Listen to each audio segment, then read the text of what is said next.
لا إله ولا حي القيوم وأتوب إليه لا إله إلا الله وحده لا شريك له له الملك وله الحمد يحيي ويميت وهو على كل شيء قدير ولا حول ولا قوة إلا بالله العلي العظيم.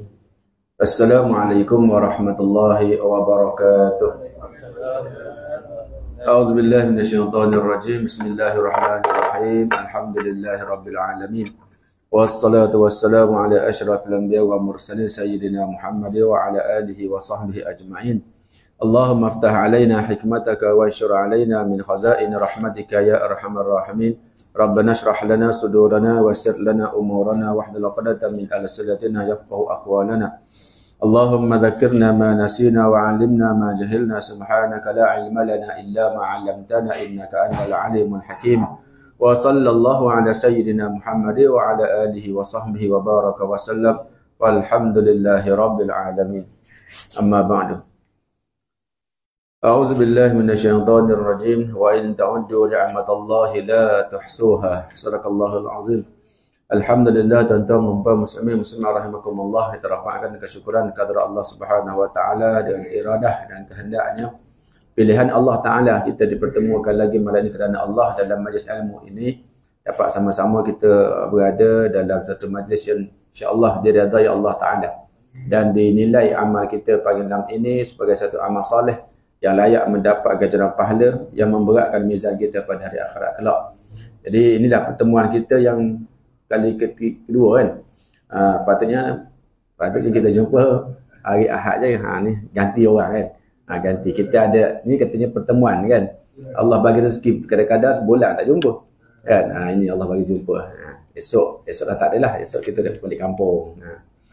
Jadi sambung balik hari itu berkenaan dengan nama-nama Allah. Ada 99 nama Allah Taala. Tambah Allah jadi 100 kan. Jadi kata sabda Nabi sallallahu alaihi wasallam, inna lillahi ta'ala tis'atan wa tis'ina isman man ahsaha dakhalal jannah. Sesungguhnya bagi Allah Taala itu ada 99 nama, siapa yang menghitung-hitungnya masuk syurga. Jadi kita bacalah maksud nama-nama Allah Taala yang 99 ini agar kita boleh terjelmakan dalam amalan kita, dalam keyakinan kita. Jadi kita sambung kepada nama yang ke-63. Al-Hayyu yang Maha Hidup. Al-Hayyu yang Maha Hidup. Al-Mumit yang mematikan. Al-Muhyi yang menghidupkan. Al-Mumit yang mematikan. Al-Hayyu yang Maha Hidup. Allah ni Maha Hidup. Dan kita fahamlah hidup macam mana sesuai dengan sifat 20 kita belajar tu. Hidup Allah Ta'ala. Maha Hidup Allah Ta'ala hidup kekal. Tidak berakhir dengan binasa, kekal, tidak ada permulaan kidam, tidak ada permulaan kidam, baqa kekal.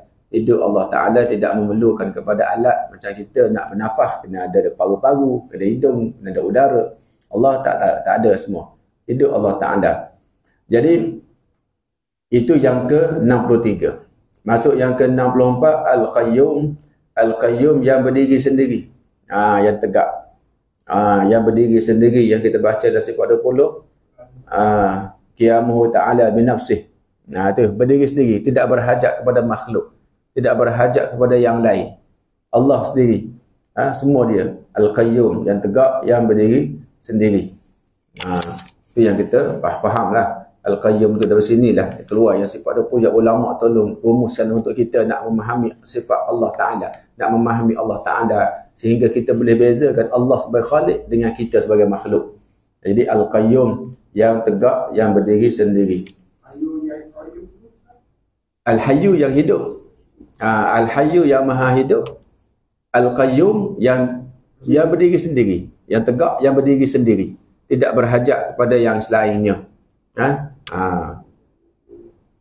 Sebab tu kita kata Allah tidak berhajat kepada hal kita berhajat nak hidup, kita perlu ada oksigen. Kan kita ada alat untuk hidup.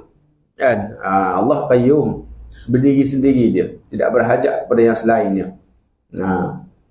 Al-Wahid yang ke-65.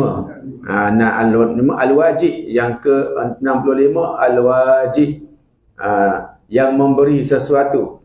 Adakan apa yang dia nak. Allah mengadakan apa yang dia nak, dia memberikan sesuatu. Al-wajid, yang mengadakan. Wajada telah ada. Wujud ada. Al-wajid, dia mengadakan. Dia mengadakan apa yang dia nak. Dia bukan mengadakan apa yang kita nak. Sebab dia iradah. Dia berkehendak. Jadi dia al-wajid. Dia mengadakan apa yang dia nak. Tanpa perlu alat, tanpa terikat dengan sebab musabab, tanpa terikat dengan orang tertentu. Dia, kehendak dia. Al-wajid. Dia yang mengadakan. Dia yang memberikan sesuatu. Dia, hak dia semua. Pasal dia Tuhan. Pasal dia Tuhan. Dia Allah. Al-wajid. Dia yang memberi sesuatu. Dia yang mengadakan apa yang dia nak. Al-majid. Yang ke-66. Al-majid. Yang maha besar keadaannya. Keadaan Allah Ta'ala. Al-majid. Kedudukan mulianya Allah Ta'ala. Kita baca itu Al-majid kan. Al-majid sama lah tu. Al-majid. Yang maha besar keadaannya. Dan yang ke-67 Al-wahid. Ini yang tunggal. Ahad. Al-wahid yang tunggal. Tunggal, tidak ada yang setara dengan Allah Ta'ala lah. Walam yakullahu kufuwan ahad. Tidak ada satu pun yang setara dengan Allah Ta'ala. Tunggal, dia satu je ada. Tak ada yang lain setara, sama taraf, sama jenis dengan dia. Se tu se. Kan? Hanya se satu je. Se tu satu. Kelantan panggil so. Jadi se lah, satu je. Jadi bila dia maknanya tidak ada yang lain sama setara dengan dia. Suami ramai. Cuma suami dia je seorang. Saya pun suami juga, suami bini saya. Ada yang setara dengan dia, suami, Perdana Menteri. Satu je Malaysia. Tapi ada orang lain Perdana Menteri juga. Perdana Menteri Bangladesh, Jepun. Perdana sama tarah je. Tapi dia untuk Malaysia, dia satu je Perdana Menteri. Jadi Allah ni Tuhan, dia je Tuhan. Tak ada dah Tuhan lain. Tuhan langit, Tuhan bumi, Tuhan siang, Tuhan tak ada. Dia je satu Tuhan. Al-wahid, tunggal. Ini tunggal. Tidak ada yang setara dengan Allah Ta'ala. Sebab tu dia tidak boleh mensyirikkan Allah Ta'ala. Wa ilahukum ilahum wahid. Tuhan kamu itu hanya Tuhan yang satu. Ilah tu satu dah. Dia kuatkan dengan perkataan wahid. Satu lagi. Ilahum wahid. Ilah tu mana satu dah. Kan? Tambah lagi wahid. Qul huwallahu ahad. Katakanlah dia tu siapa? Allah. Allah yang esa. Ni al-wahid. Dia dah satu sahaja. Kemudian as-samadu. As-samadu tempat tumpuan. Qul huwallahu ahad. Allahus samad. As-samad itu tempat tumpuan. Kita hanya boleh minta dengan Allah Subhanahu wa taala.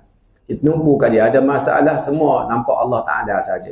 Kan kalau kita dalam keadaan kalau kita nak masuk bilik pembedahan kan, orang ada pengalaman dia tahulah. Nak masuk bilik pembedahan tu tak nampak dah anak bini semua, kita nampak Allah je. Ya Allah selamatkanlah aku, tak nak mati lagi sebab amalan aku dia teruk. Amalan saya teruk lagi kata. Banyak lagi nak buat masa tu lah. Kan? Ingat Allah Ta'ala ni. Pasal kita tak ada nak minta dengan siapa. Kalau nak minta dengan doktor pun tak tahu selamat tak selamat. Dia kata ada kemungkinan mati. Dia cakap direct je. Kan? Jadi kita minta dengan siapa? As-samad, tempat tumpuan. Hanya Allah Ta'ala. Itu as-samad. Jadi kalau kita berhubung dengan manusia, tu nya wasilah sahaja. Sebab tu kalau tak dapat pun kita tak ada nak kata benda. Sebab yang bagi tempat tumpuan kita sebenarnya Allah Ta'ala. Kita bukan minta dengan manusia. Tapi melalui tu asbab. Sebab buat permohonan. Tapi tak dapat. Tak kisah. Sebab apa? Sebab sebenarnya kita minta dengan Allah Ta'ala. As-samad. Tempat tumpuan kita Allah Ta'ala. Kan? Kalau tak dapat lah. Dapat. Alhamdulillah. Ini nama kita faham. As-samad ni tempat tumpuan. Tak boleh minta selain Allah Ta'ala. Tumpuan kita hanya Allah. Yang dituju. Allahu As-samad. Dialah tempat tumpuan. Tumpuan dalam meminta, dalam beribadah, tempat ditakuti, semua tu tuju ke Allah Ta'ala. Al-Qadir yang kuasa, yang maha kuasa, 69 laksanakan apa yang dia nak. Tadi Al-Wajid mengadakan apa yang dia nak. Al-Qadir dia melaksanakan apa yang dia nak. Sebab tu alam ni berjalan dengan lancar, tidak ada masalah sebab Allah buat ikut kerja dia. Kan dia tak fikir, dia bukan mesti terikat dengan kehendak orang-orang tertentu, kumpulan-kumpulan tertentu, tak ada. Atau nak jaga kepentingan tertentu, tak ada. Dia buat apa yang dia nak. Al-Qadir, dia maha kuasa. Maha kuasa Allah Ta'ala, dia kuasa mengadakan apa yang dia nak. Qudrah tu kekuasaan. Qudrah, kekuasaan. Qadir yang berkuasa. Dia lah laksanakan berkuasa kan? Dia yang melaksanakan. Qadir yang maha berkuasa, laksanakan dengan apa yang dia nak. Al-Muqtadir tambah sikit lagi. Qadir yang maha kuasa, Al-Muqtadir yang sangat berkuasa. Sama je. Tambah. Al-Muqtadir yang sangat berkuasa. Qadir yang maha kuasa. Al-Muqtadir yang maha berkuasa. Tu. Dalam satu ayat tersebut, inda malikin muqtadir, di sisi Tuhan yang maha berkuasa. Dah ada nama tu dalam sebut dalam Quran, dalam ayat Allah Ta'ala. Al-Muqtadir. Al-Muqaddim yang mendahulukan. Yang mendahulukan apa yang dia nak dahulukan. Hukuman dia. Ada yang didahulukan di dunia, ada yang ditangguhkan. Kalau tak dapat, maknanya Allah dah dapat awal, Allah dahulukan. Al-Muqaddim, dia dahulukan hukumannya. Ada yang dia dahulukan nikmat-nikmatnya dia bagi. Kan? Dia Muqaddim. Dahulukan hukuman. Buat dosa je dapat bahan. Kan? Dalam dulu. Kufur dengan Rasul. Kufur dengan Rasul. Kufur dengan Nabi Musa. Terus mati, kena tenggelam, mati lemah Fir'aun. Allah bagi Muqaddim. Allah bagi terus. Ada yang Allah tak bagi lagi. Muakhir. Yang melewatkan. Ni Al-Muqaddim. Ada yang Allah dahulukan nikmat dapat. Ada yang tak dapat lagi. Ya, sebab Allah belum dahulukan. Allah yang Al-Muqaddim. Ingat, kalau kita dapat tu memang Allah Al-Muqaddim. Allah mendahulukan apa yang dia nak dahulukan. Hukuman dia, nikmat dia dan lain-lain dan segala apa, mesti Allah Al-Muqaddimu. Allah yang mendahulukan. Allah tahu bila masa yang sesuai untuk kita. Kita boleh minta, tak? Kita boleh minta, tapi kita tak boleh menentukan apa kita dapat dan bila kita dapat. Macam permohonan lah, kita mohon lah, kena faham lah. Bila mohon ni, pihak yang berkuasa yang meluluskan bila dan apa dan berapa, dia luluskan. Jadi Allah yang maha kuasa.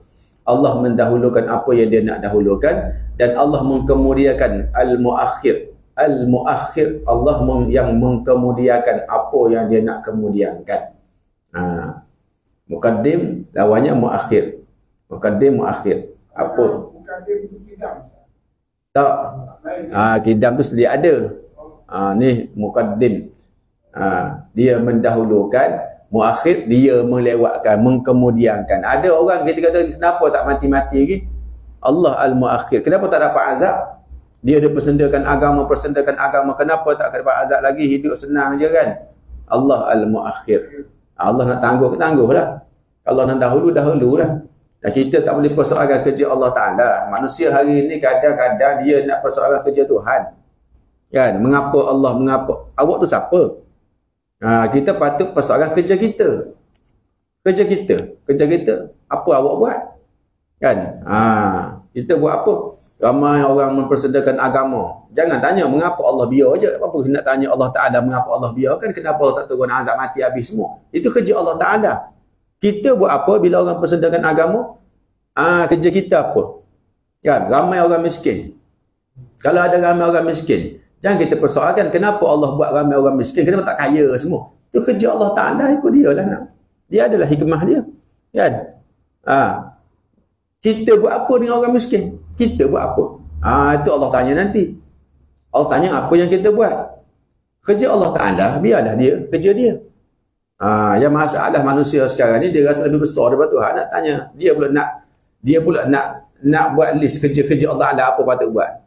Apa patut buat. Allah Ta'ala. Ya, dia dah buat kerja dia. Kita buat kerja kita. Bila ada orang susah, apa kita buat? Bila orang persedakan agama, kita buat apa? Betul tak dia? Itu kerja dia. Kita akan dinilai dengan apa yang kita buat. Gitu. Faham? Maka, bila Allah kata, dia Al-Muakhir, dia yang mengkemudiankan, maka segala berlaku itu dalam ketentuan Allah Ta'ala. Belum sampai masa Allah tak nak bagi, tak jadilah. Ya, bukan sebab dia betul.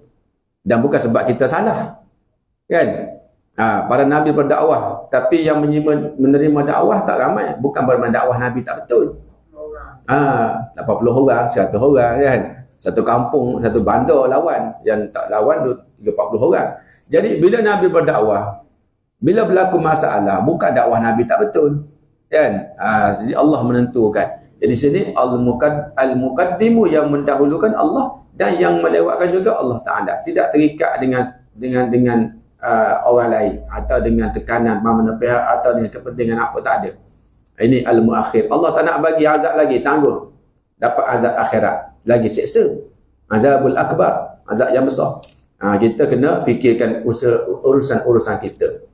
Barulah datang nombor 73, nama Allah Ta'ala Al-Awwal. Yang tak ada permulaan, yang awal. Yang awal, yang tidak ada permulaan. Yang kita kidam tu. Kan? Azali, tak ada permulaan. Allah Ta'ala tidak ada permulaan. Sebab dia Tuhan. Dia Al-Awwal, yang qadim, yang tak berpermulaan. Tidak ada permulaan Allah Ta'ala. Kemudian lawan dia punya, bila tak ada permulaan, dia tidak ada al-akhir, yang tidak ada pengakhiran. Perlu dia bakok. Jadi sipulah sifat bakok, sifat 20 kekal. Dia tidak ada akhir. Al-akhir yang akhir, dia yang akhir. Maka bakoklah kekal. Tidak ada yang lepas akhir daripada Allah Ta'ala. Dialah yang al-akhir, yang bakok kekal selamanya. Ini al-awwal, tidak ada permulaan.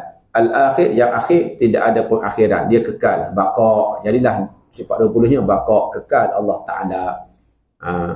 Kemudian yang ke-75, nama Allah Ta'ala Az-Zahir.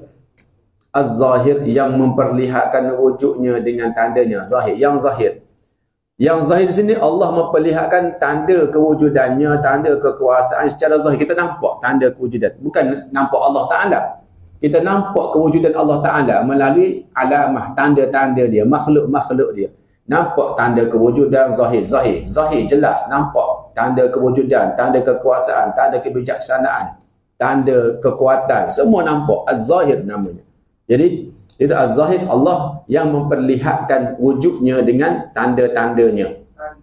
Bukan nampak Allah Ta'ala. Kan? Satu pengertian. Itu satu pengertian. Az-Zahir, Allah yang memperlihatkan. Kita manusia ni tak boleh tengok Allah Ta'ala di alam dunia ni. Tak boleh tengok Allah Ta'ala, tak ada. Nabi Musa nak tengok Allah Ta'ala, tak boleh tengok. Dia pergi tempat penerimaan wahyu di Bukit Tur kan. Ke Tur Sina tu, dia pergi sana terima wahyu, bercakap dengan Allah Ta'ala. Wa kallamallahu Musa taklima. Dia cakap dengan Allah Ta'ala di bukit tadi. Bukan dia jumpa Allah situ, tapi terima wahyu kat situ. Macam Nabi SAW pergi Isra' Mi'raj, pergi Mi'raj ke Sidratul Muntaha, bukan jumpa Allah kat situ. Dia terima wahyu kat situ. Faham? Dia terima wahyu. Nabi terima wahyu dekat Sidratul Muntaha. Wahyu tentang apa? Wahyu tentang pensyariatan solat. Bukan dia pergi jumpa Allah Ta'ala situ. Alam dunia. Tak ada manusia tengok Allah di alam dunia ni. Jadi Nabi tak tengok Allah Ta'ala. Kalau ada riwayat Nabi tengok dengan mata hati. Riwayat Ibn Abbas. Bukan mata ni. Dunia tak boleh tengok. Kan? Nanti di akhirat baru ada keterangan Quran. Kata ahli syurga boleh tengok Allah Ta'ala. Boleh tengok Allah Ta'ala. Di dunia tak ada. Walaupun sini Az-Zahir bukan mana Allah Zahir boleh tengok. Zahir sini mana Allah menzahirkan kewujudan dia melalui tanda-tanda dia. Ada alam ni. Allah menzahirkan kekuasaan dia melalui tanda-tanda makhluk-makhluk dia. Tengok langit. Ada bola bintang. Kebijaksanaan dia bagaimana kita punya perjalanan jantung, darah kita boleh tak berlaku masalah. Kita nak cakap ni, gigi tak gigi di lidah, tak gigi bibir, dia punya pengaturan ni, diatur ni. Kan? Dia tak bergaduh dah. Tak tergigit dah kan? Bahawa maha kuasa, maha bijak Allah Ta'ala selaraskan kita punya mulut muka ni sehingga kita boleh cakap dengan elok. Nampak di situ tanda-tanda kekuasaan kebijaksanaan Allah Ta'ala. Sebab tu bila Allah datangkan hukuman Islam tu, hukuman, kita kena terima. Tak boleh ubah hukum Allah Ta'ala sebab Allah maha bijak. Kalau kita tak terima hukum Allah Ta'ala, seolah-olah kita menafikan Allah ni. Kata Allah ni bijak. Kalau awak kata Allah bijak, maka awak nafikan hukum dia yang buat kan. Kita kena ikut je lah. Sebab kita kata Allah Al-Hakim, maha bijak. Jadi Allah Az-Zahir, Allah menampakkan kebijaksanaan, kewujudan, kekuasaan, kekuatan dia melalui alamat-alamat, tanda-tanda dia. Satu pengertian. Satu Az-Zahir lagi maknanya adalah Allah menguasai segala yang zahir. Yang zahir Allah kuasai. Kan? Tapi bukan setakat zahir. Ada yang ke-76 Al-Batin.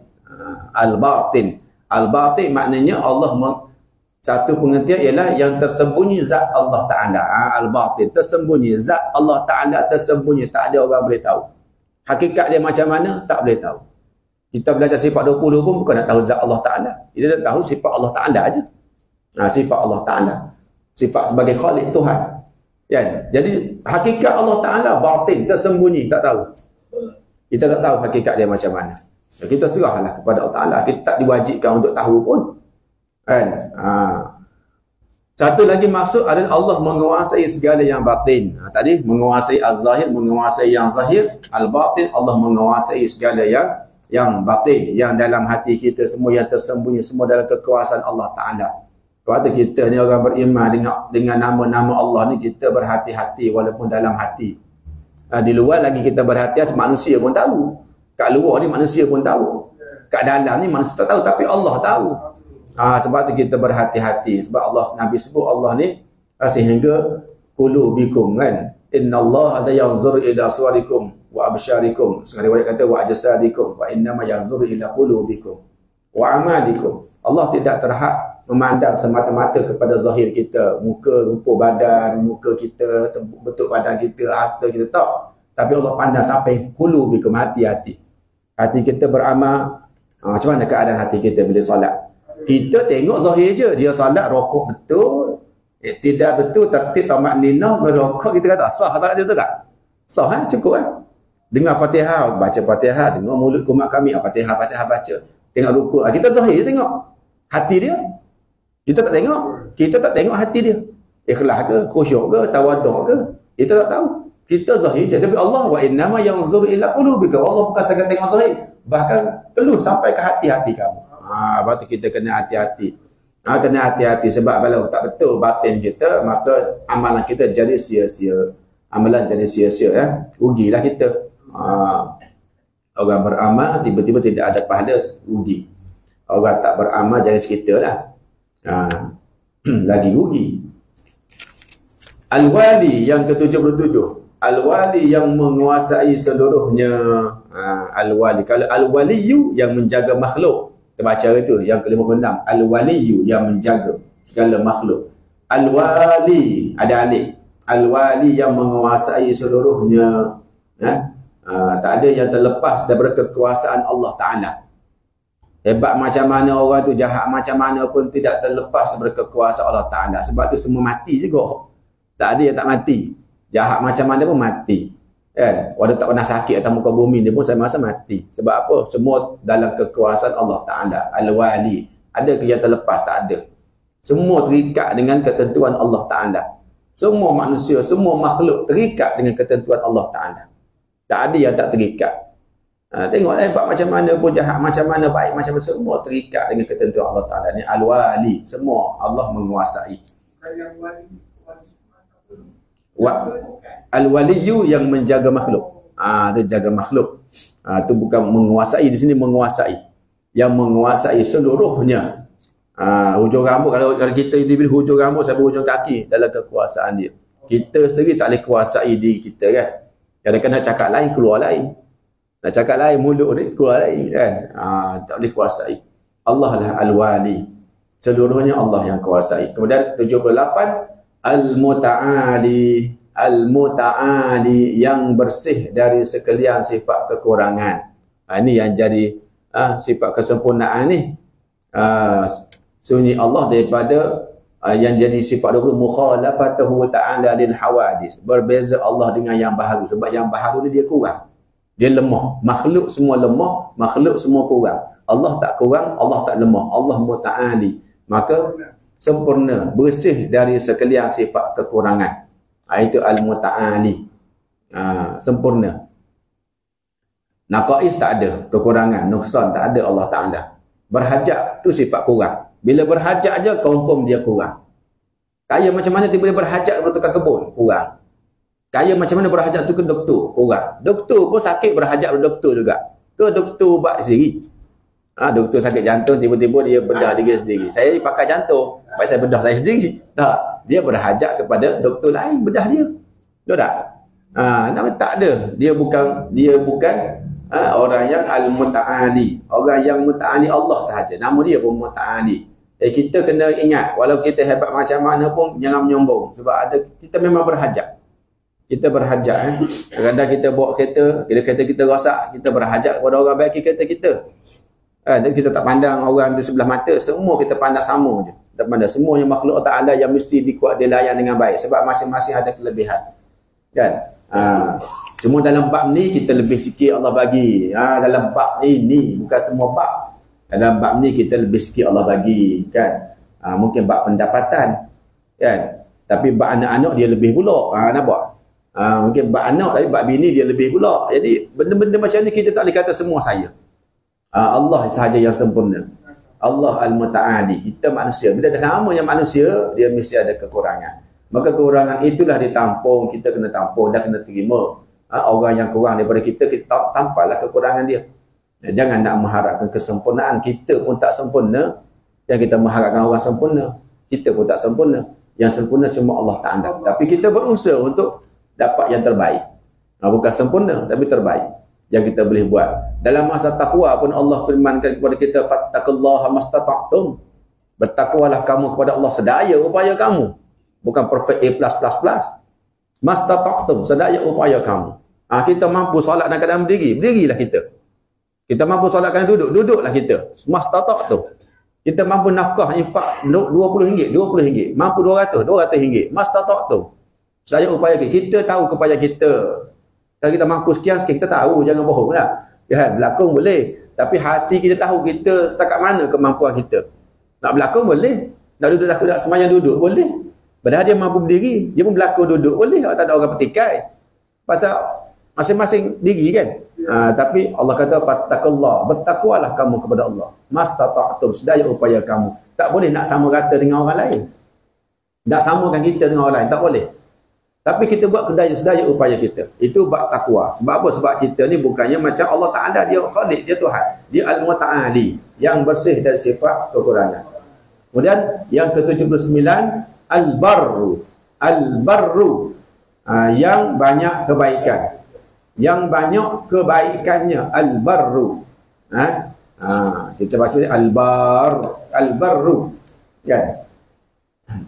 Kalau Al-Birru, Rahimahnya Al-Bur ni Al-Bar. Al-Bar, Al-Barur Rahim. Ada hadis sebut Al-Barru, Al-Barru Tawwab. Al-Barru yang maha banyak kebaikannya. Itu kita baca yang ke-79. Innahu huwal barrur rahim. Innahu huwal barrur rahim. Sesungguhnya dialah yang maha banyak kebaikannya, yang maha penyayang, maha pengasih. Innahu wal barr. Sebab tu Allah ni macam-macam nikmat dia bagi kita. Sebab dia maha baik. Dia maha baik kan. Ada satu ketika dalam satu hadis kisah Nabi berjalan jumpa dengan seorang ibu yang sedang menyusukan anak dia. Kan? Maka kata perempuan tadi, adakah Allah lebih sayang umat dia daripada seorang ibu yang menyayangi anak dia? Adakah Allah lebih menyayangi buat baik dengan umat dia melebihi seorang ibu yang berbuat baik pada anak dia? Kan? Maka Nabi kata, iyalah, Allah lebih. Berbanding seorang ibu yang berbuat baik pada anak dia, Allah lagi banyak kebaikan kepada umat dia. Maka ibu dia kata, seorang ibu tak akan mencampurkan anaknya ke dalam neraka. Kan? Allah masuk dalam neraka. Seorang ibu tidak mencampurkan anak dalam neraka. Maka Nabi kata, Allah tidak akan mencampurkan hamba yang neraka yang mengucapkan la ilaha illallah. Hanya dengan kalimah la ilaha illallah je, maha baiknya Allah Ta'ala. Hanya dengan kalimah la ilaha illallah, hamba tadi tak kekal dalam neraka. Dengan banyak kejahatan dia, dengan banyak nikmat Allah bagi atas muka bumi, dia tetap derhaka kepada Allah. Sedangkan atas muka bumi dia hidup dengan nikmat Allah Ta'ala. Betul tak? Manusia atas muka bumi ni hidup dengan nikmat Allah Ta'ala je.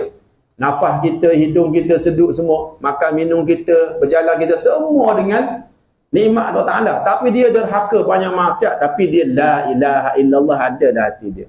Mahabar Allah Ta'ala, maha baik Allah Ta'ala. Dia dengan sebab al-bar saja, dengan sebab la ilaha illallah tu, dia tak kekal dan neraka. Kalau tidak dah, kalau kita jahat betul, aku bagi macam-macam, kau tak boleh buat baik. Kan? Walaupun mengucap la ilallah tak ada, tak layak. Tapi sebab Allah ni al-bar, maha baik. Maka dengan sebab la ilaha illallah, dia masuk syurga. Masuk syurga akhirnya. Ini al-bar, maha baik. Tak ada minta pulangan, tak ada udang sebalik batu. Kan? Kalau kita buat kebaikan, kita mesti nak pulangan, betul? Apa pulangan saya dapat? Paling kurang tolak cukai. Mesti dapat pulangan sikit. Anak pun jaga, mesti terlintas kadang-kadang, mesti terlintas juga anak dapat mendoakan kita, betul tak? Kalau kita didik anak kita dengan didikan yang soleh. Kenapa didik yang soleh? Mentaati perintah Allah. Paling kurang nanti bila anak soleh kita mati, anak mendoakan kita, dapatlah ampun dosa, masuk syurga. Betul tak? Kita nak juga kebaikan. Kita nak kebaikan juga. Bila kita beribadat kepada Allah, kita nak apa? Kita nak pahala, masuk syurga. Kita nak pulangan. Mesti nak pulangan yang kekal. Jangan minta pulangan tak kekal, tuan-tuan. Kalau orang tak cerdik ni, dia minta pulangan tak kekal, dapat pujian manusia. Apa benda pujian manusia? Dia puji kita sebako, 2 bako, 3 lori puji kita. Adakah memberatkan mizan? Tak berat mizan. Oh, tak ada benda dia puji kita. Itu dapat habuan dunia, rugilah. Kita mesti usahakan nak dapat pulangan yang memberi kebaikan di akhirat. Syurga, dapat pahala, dapat maghfirah, dapat redha Allah. Mesti buat kerja nak yang tu, nak yang tu. Jangan nak yang tak bagi pulangan dunia. Yang bagi pulangan dunia supaya orang sebut nama kita. Setakat mana nak sebut nama kita? Paling kurang dia buat pelak, tampal, dah habis. Kan? Nak sebut nama. Kan? Kemudian nak suruh orang bagi pangkat ke, ataupun orang like banyak ke, kan? Tak setakat ke mana pergi? Tak sampai ke syurga. Jadi rugilah kita. Tapi Allah Ta'ala, dia tak ada yang tersirat macam tu, tak ada. Adakah Allah suruh kita sembah dia supaya Allah makin meningkat ketuhanan dia? Tak. Dia kekal Tuhan juga. Sebelum Allah cipta makhluk, dia Tuhan juga. Dulu dan kini selamanya dia tetap Tuhan. Kan? Jadi Allah ni dia Al-Bar, maha baik, dia tanpa tujuan tersembunyi. Bukan dia buat baik supaya kita sembah dia, tak. Kita diminta menyembah Allah agar kita selamat daripada azab. Bukan sebab Allah dapat benda. Allah suruh kita sembah dia. Fa'budni, sembahlah aku, sembahlah. Kenapa Allah suruh kita sembah dia? Agar kita selamat daripada neraka. Selamat kembali kepada kita. Kebaikan tu kembali kepada kita. Hidup atas muka bumi, taat perintah Allah Ta'ala, ikut syariat Allah Ta'ala, agar kita hidup dengan aman. Tak berlakulah dalam masyarakat bergaduh pasal berzina lah, minum awak, mabuk lah, bunuh, mencuri sana. Tak berlaku sebab apa? Semua patuh syariat Allah Ta'ala. Maka kebaikannya balik mana? Kebaikannya kembali kepada masyarakat. Betul tak? Bukan balik kepada Allah. Kalau seluruh masyarakat dikucak kacir membunuh pun, Allah tetap Allah juga. Maha kaya dia. Jadi Al-Bar, maha baik Allah Ta'ala. Ditambah lagi yang ke-80, At-Tawwab, penerima taubat. Penerima taubat. Allah lah penerima taubat. Banyak dosa macam mana pun Allah suruh minta ampun. Wastaghfirhu, engkau mintalah ampun dengan Allah Ta'ala, istighfar, kata Allah. Innahu kana tawwaba, sesungguhnya dia maha penerima taubat. Dari sini jangan salah faham. Maha penerima taubat, nak ceritanya Allah suruh kita bertaubat. Buat dosa banyak macam mana pun mesti bertaubat. Sebab Allah maha penerima taubat. Yang masalah dia tak nak bertaubat. Kemudian dia kata, saya banyak dosa sangat, tak nak taubat. Awak kena bertaubat. Jangan tangguh-tangguh taubat. Sebab mati tidak tahu bila. Jadi kita sentiasa, kalau boleh hari-hari bertaubat. Bertaubat ni kita rasa menyesal lah atas dosa-dosa kita. Semalam buat dosa, menyesal tak nak buat dah. Menyesal tak nak buat dah. Itu taubat namanya. Kan? Kita berazam tak nak mengulang dah. Kalau berlaku lagi, kita taubat lagi. Kenapa tak nak taubat? Ya, saya tak nak tanya mempersendakan. Pula mempersendakan bendanya. Waktu bila taubat, dia memang kita nak buat dah. Mina arak, taubat tak nak mina arak. Waktu taubat tak nak dah mina arak. Kalau dah minggu depan mina arak lagi sebab kalah dengan pujukan syahwat hawa nafsu ke kawan-kawan jahat-jahat. Taubat lagi. Sebab dia memang Allah suruh bertaubat. Bukan Allah suruh buat dosa, Allah suruh bertaubat. Kan? Sebaik-baik orang yang buat dosa, bukan setakat tu. Orang bertaubat. Bukan sebab dia buat dosa, sebab dia bertaubat. Kullu bani Adam khata'un wa khairul khata'in at-tawwabun. Hadis tu memang kita tahu kan, setiap anak Adam akan buat salah. Sebab kita bukan maksum. Tapi sebaik-baik orang buat salah, at-tawwabun, orang bertaubat. Dia sebaik-baik orang yang buat salah di kalangan orang buat salah. Sebab dia bertaubat, bukan sebab dia buat salah. Tak disyaratkan buat dosa baru taubat. Tak syarat. Saya kena buat dosa dulu baru saya nak taubat. Tak ada, tak syarat. Yang syaratnya nak semayang, nak semayang kita kena ambil wuduk. Syarat dia. Kan? Nak bertaubat mana ada syarat mesti buat dosa. maka kena taubat tuan-tuan. Jangan buat kata tak apalah saya buat dosa pun nanti saya taubat. Itu lain cerita lah, itu lain pula. Itu memang dia sengaja buat dosa. Kita waktu kita timbul buat dosa tu, kita biar ada rasa menyesal saja, tak nak dah buat depan ni. Itu nak taubat. Allah Maha Pengampun. Hadis 40 tuan-tuan baca, hadis 40, hadis tentang keampunan Allah Ta'ala, hadis ke-42 kan, hadis akhir sekali 42 tu. Kata Allah Ta'ala hadis kursi, kalau dosa sampai ke langit sekalipun orang minta ampun, Allah ampun kan. Masa tak nak minta ampun manusia ni, kita nak minta ampun.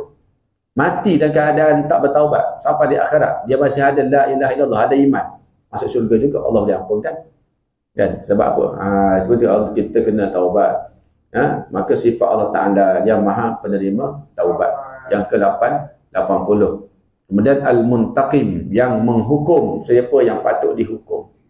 Yang menentukan orang yang layak dihukum Allah Ta'ala. Siapa yang menentukan? Allah Ta'ala. Orang minarak layak dihukum. Lepas tu kena hukum dalam orang minarak, ada hudud dia. Allah tentukan dah minarak 40 sebatan. Penzina, lelaki perempuan, Allah tetap dah layak dihukum. Allah tetapkan. Kita cuma laksana. Kita bukan nak menetapkan hukum. Kan?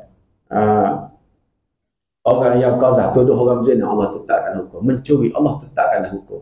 Allah al-muntaqim. Dia yang menghukum sesiapa yang patut dihukum. Jadi bila orang tu dihukum masuk neraka, memang dia berhak masuk, layak masuk neraka. Tempat dia memang neraka. Allah al-muntaqim. Itu namanya kita baca doa kunut pun ya muntaqim kan. Ya muntaqim, wahai Allah yang maha menghukum siapa yang berhak dihukum, yang layak dihukum. Itu yang ke-81. Allah yang menentukan. Kita tak boleh menghukum orang masuk syurga ke masuk neraka. Kita tak pernah menghukum. Cuma kita menyampaikan apa yang Allah sampaikan. Betul tak? Kita menyampaikan apa yang Allah sampaikan. Orang tak semayang, orang semayang main-main, Allah yang sampaikan. Fawailul lil musallin, celakalah, nerakalah orang yang sembahyang, alladzina hum an salatihim sahun, orang yang meremeh-remehkan sembahyang. Sembahyang dalam keadaan remeh-remehkan sembahyang, tak ikut waktu sembahyang, ikut suka dia je nak sembahyang. Ikut suka dia nak sembahyang, tak sembahyang sudah. Jadi ni orang ni Allah kata fawailul lil musallin, celaka macam ni. Orang yang sembahyang remeh-remeh pun neraka, orang tak sembahyang. Faham sendirilah. Bukan kita yang kata, kita menyampaikan. Allah menetapkan hukum. Ni kata suka-suka nak kata orang ada neraka. Tak kata. Kita tak kata awak ada neraka, tak.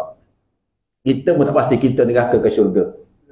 Kita cuma menyampaikan apa yang Allah bagi tahu. Orang neraka macam ni, syurga macam ni. Awak timbang-timbang sendirilah. Kan? Timbang-timbang sendirilah. Dia marah sangat kalau orang kata ni neraka, ni neraka. Bukan kita yang tentukan. Allah al-muntaqim. Allah yang menghukumkan siapa yang patut dihukum. Kita tak menghukum orang. Kita tak menghukum. Sebab tu bila orang buat amalan, bila bertepatan dengan syariat, kita terima sahaja. Kita tak kata, tak naklah awak tak ikhlas. Mana ada? Orang bagi sumbangan kita tak nak sumbangan awak ni, tak ikhlas. Kita mana tahu ikhlas tak ikhlas hati orang? Kan? Dia ikhlas tak ikhlas, Allah tahu, dia tahu. Kita tak tahu. Jadi kita tak hukum dia. Yang menghukum Allah Ta'ala. Tapi kalau dia memang semayang pakai seluar pendek, kita hukumlah. Tak sah kita kata. Takkan nak kata tak boleh hukum, Allah yang hukum. Kita tengok je lah. Dah memang dia semayang pakai seluar pendek, tak tutup aurat, kita nak kata apa? Sah tak sah? Tak sah. Kita menghukum berdasarkan apa yang dia buat. Bukan kita sikit-sikit tak boleh hukum, sikit-sikit tak boleh hukum. Kan? Si perempuan A tutup aurat, perempuan B buka aurat. Nak hukum macam mana? Mana lebih baik? Yang tutup ke yang buka? Yang tutup aurat ke yang buka aurat yang baik? Yang tutup, kita hukum yang tutup. Bak aurat. Jangan cerita bak memfitnah pula. Tutup aurat pun mulut suka mengumpat. Itu bak mengumpat lain. Bak mengumpat lain. Ini cerita bak aurat je. Jangan pusing. Jangan spin buat lain. Macam kita beli makanan lah.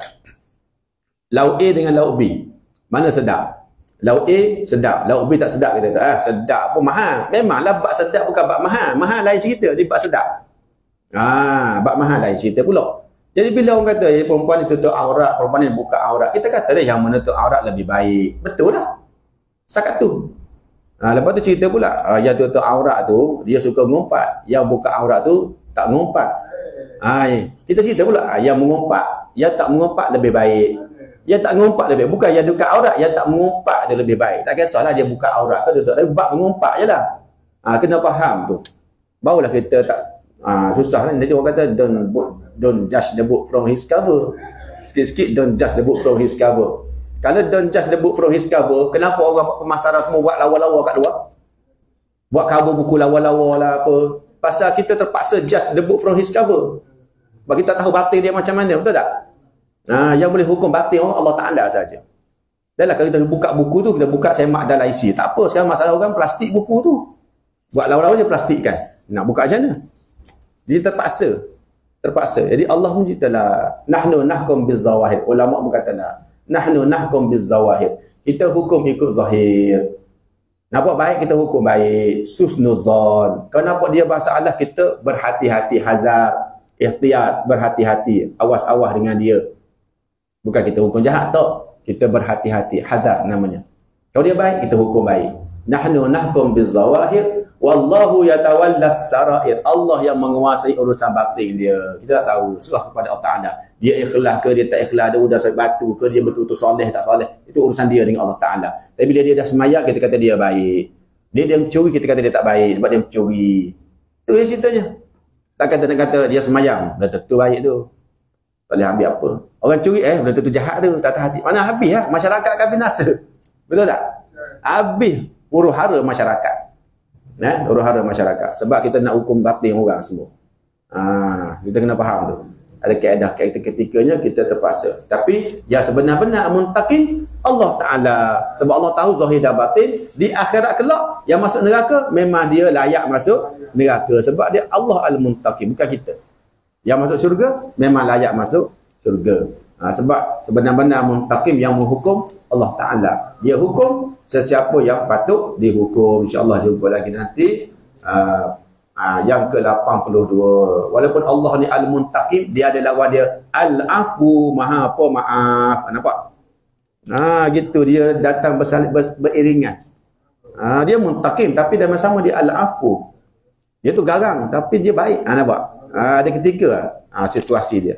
Jadi insya-Allah Allah ni dia Tuhan kan? Dia maha segala-galanya.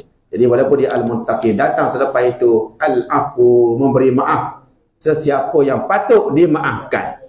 Menghukum sesiapa yang patut dihukum. Al-afu, memberi maaf sesiapa yang patut dimaafkan. Siapa yang minta maaf, minta taubat, Allah ampunkan. Sebab ada al-afu. Astaghfirullahalazim, astaghfirullahalazim. Alladzi la ilaha illa huwal hayyul qayyum wa atubu ilaih. A'udzubillahi minasyaitonir rajim. Bismillahirrahmanirrahim.